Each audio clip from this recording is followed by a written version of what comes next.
তাই প্রশাসনের কাছে আপনাদের মাধ্যমে আমি বলতে চাই, আমাদের এই আন্দোলন চলবে, প্রশাসন আসবে, তারা প্রতিশ্রুতি দিবে, আমাদের এটা করে দিবে, করা হবে, সব ব্যবস্থা করবে, আমরা আন্দোলন তুলে নেব।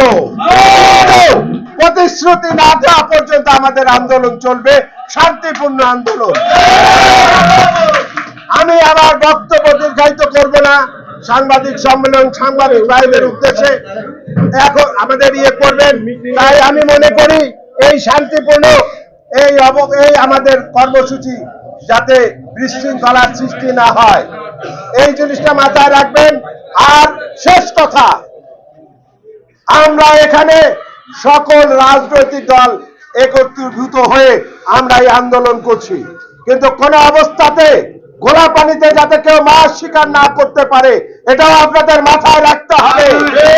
এইটা মাথায় রেখে আপনারা সকলে এই আন্দোলন সংগ্রাম চালিয়ে যান। আপনাদের সাথে আমরা আছি, থাকবো। খোদা হাফেজ।